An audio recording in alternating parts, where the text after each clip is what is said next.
The way SkyMining helps in the climate change debate is to physically move carbon from the sky to the earth. So we're reversing the carbon flow in the biosphere. And we do that by planting fast-growing grasses on marginal land or deserts. That creates a carbon sink where there was none.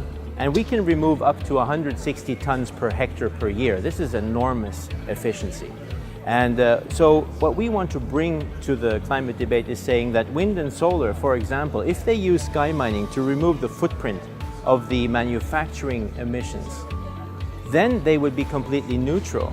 But if we try to go from 1%, which wind and solar represents today, to let's say 50%, which many people are hoping for and envisioning, just imagine the gigatons of emissions to produce and deploy those assets. The difference with SkyMining is that to create a sky mine, we actually remove CO2 from the atmosphere, and it then makes 80,000 kilowatt hours per hectare.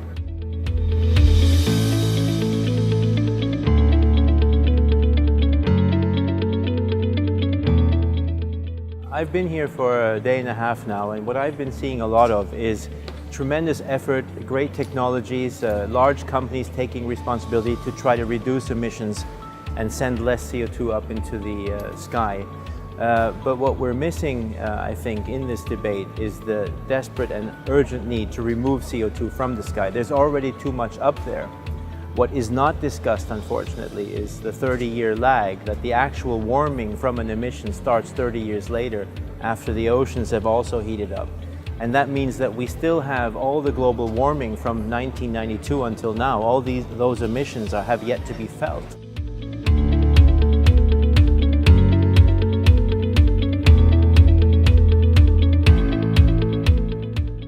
In general, there's too little focus on and too little respect for the power of nature and natural systems and ecosystems. So, for example, we've done a calculation that a 6 square meter solar panel, to put it in context, will produce about 1,000 kilowatt hours per year.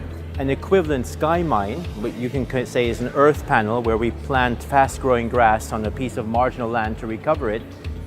For the same investment as 6 square meters of solar panel, you can actually recover a large piece of marginal land and produce 80,000 kilowatt hours for the exact same investment. Now that's a difference of a factor of 80.